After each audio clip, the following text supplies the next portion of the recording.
नमस्कार। हमारे दैनिक जीवन में प्रकाश बहुत ही महत्वपूर्ण होता है। प्रकाश के द्वारा ही हम अपनी चारों ओर की वस्तुओं को देख सकते हैं। वस्तुओं को देखने के लिए यह आवश्यक होता है कि वस्तुओं से आने वाला प्रकाश हमारी आंखों में प्रवेश करे। यह प्रकाश या तो वस्तुओं के द्वारा उत्सर्जित किया जाता है या फिर परावर्तित किया जाता है। परावर्तन से हमारा भाव है जब प्रकाश की किरणें किसी पृष्ठ से टकराकर उसी माध्यम में वापस लौट जाएं, तो उसे प्रकाश का परावर्तन कहते हैं। परावर्तन को समझने के लिए हमें कुछ टर्म्स की आवश्यकता होती है, जैसे नंबर 1 आपतित किरण।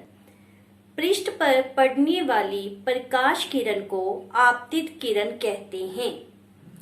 नंबर 2 परावर्तित किरण। पृष्ठ से परावर्तन के पश्चात वापस आने वाली प्रकाश किरण को परावर्तित किरण कहते हैं। नंबर 3 आपतन बिंदु। जिस बिंदु पर आपतित किरण पृष्ठ से टकराती है उसे आपतन बिंदु कहते हैं। नंबर 4 अभिलंब। आपतन बिंदु पर लंबवत खींची गई काल्पनिक रेखा को अभिलंब कहते हैं। नंबर 5 आपतन कोण। आपतित किरण तथा अभिलंब के बीच के कोण को आपतन कोण कहते हैं और एंगल I से रिप्रेजेंट किया जाता है। नंबर 6 परावर्तन कोण। परावर्तित किरण तथा अभिलंब के बीच के कोण को परावर्तन कोण कहते हैं और इसे एंगल R से रिप्रेजेंट किया जाता है। परावर्तन के नियम। परावर्तन के 2 नियम हैं। फर्स्ट वन, आपतित किरण, आपतन बिंदु पर अभिलंब तथा परावर्तित किरण ये सभी एक तल में होते हैं। नंबर 2, आपतन कोण सदैव परावर्तन कोण के बराबर होता है। अब हम परावर्तन से संबंधित क्रियाकलाप को करते हैं।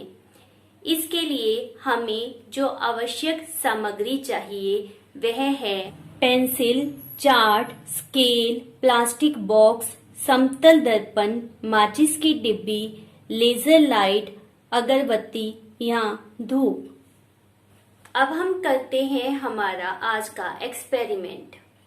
लॉ ऑफ रिफ्लेक्शन हमें क्या कहता है कि हमारे पास आपतित किरण जिसे रे ऑफ इंसिडेंट कहते हैं, normal which is the 90 angle to the surface, and परावर्तित किरण जिसे हम रे ऑफ रिफ्लेक्शन कहते हैं। दिस ऑल 3 लाइन्स मान लेते हैं ये इंसिडेंट रे है, दिस इज नॉर्मल और ये क्या है रिफ्लेक्टेड रे। ये तीनों एक ही प्लेन में लाइक करती हैं, incident, reflected, incident, reflected, and ये हमारा क्या है normal. This all 3 lies in same plane. Second one, angle of incident. Angle of incident means ray of incident making with the normal, उसे हम क्या कहते हैं एंगल ऑफ इंसिडेंट। और दूसरी तरफ क्या है angle of reflection, represented by the symbol I and R। ये दोनों क्या होते हैं एक दूसरे के इक्वल, जैसे मैंने रिप्रेजेंट किया है, बोथ आर ऑफ 30-30। या फिर ये दूसरी लाइन के साथ हम लेते हैं विद द नॉर्मल ही हम ड्रा करेंगे तो ये 60 का है। तो हमने ये लॉ ऑफ रिफ्लेक्शन को बाय द एक्सपेरिमेंट प्रूव करना है। उसके लिए फर्स्ट ऑफ ऑल हमें ये डायग्राम चाहिए था which is showing the angles.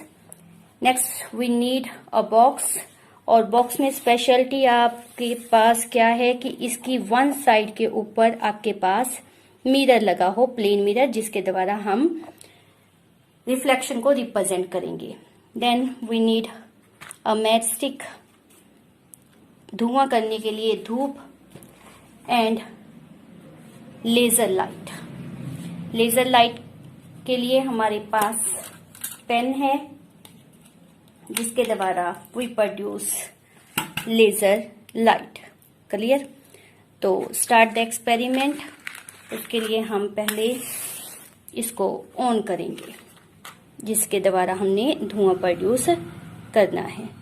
जितना आपके पास धुआं होगा, आपके पास वेदर एंगल ऑफ इंसिडेंट है, एंगल ऑफ रिफ्लेक्शन है, रे ऑफ इंसिडेंट है, रे ऑफ रिफ्लेक्शन है, ये अच्छी तरह से आपको अपीयर होंगे, बिकॉज धुएं में आपके पास लेजर लाइट जो होती है वो क्लियरली विजिबल होती है। जब तक ये धुआं अच्छी तरह से बनता है तब तक हम क्या करते हैं, हमारे इस बॉक्स को लाइक दिस प्लेस करते हैं, जिसके कारण आपके पास क्या होगा, ये एंगल वैसे ही अपीयर होंगे जैसे हमारे पास प्लेन मिरर के साथ बनने चाहिए। अब मैंने इसके अंदर ये धूप जला दी और इस बॉक्स को मैं एक बार बंद कर रही हूँ। वाई? ताकि धुआं इसके अंदर हो जाए। देख रही हैं आप, इसके अंदर धुआं बनना स्टार्ट हो गया। जितना इसके अंदर धुआं ज्यादा बनेगा उतना आपको विजिबिलिटी ऑफ एक्सपेरिमेंट ज्यादा होगी। Clear? Now start the experiment.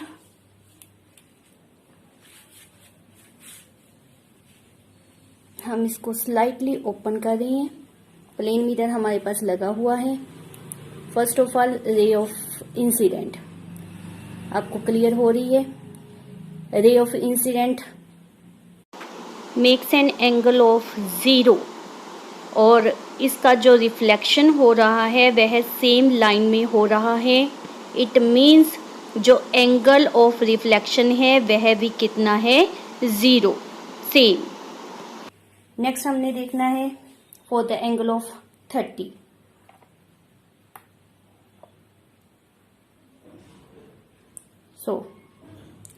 जब 30 का एंगल ऑफ इंसिडेंट है तो एंगल ऑफ रिफ्लेक्शन भी आप देख रहे हो हमारे पास कितने का आ रहा है, 30 का।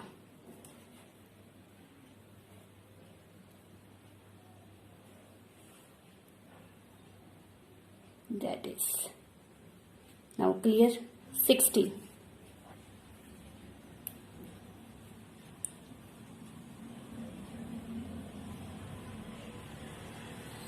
तो जब हम 60 के ऊपर हैं तो हमारे पास एंगल ऑफ इंसिडेंट और एंगल ऑफ रिफ्लेक्शन दोनों कितने के ऊपर आ रही हैं, 60 के। Visible to you. एक चीज और मैं आपको दिखाऊं,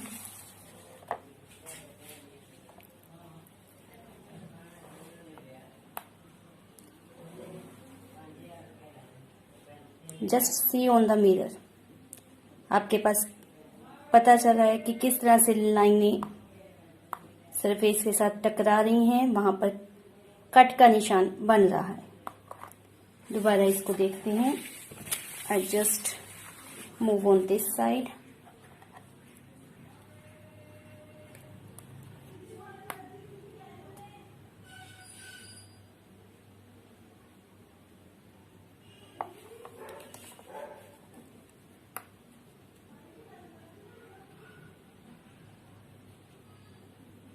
इस तरह से आप कोई भी एंगल से रिप्रेजेंटेशन दे सकते हैं। Thank you.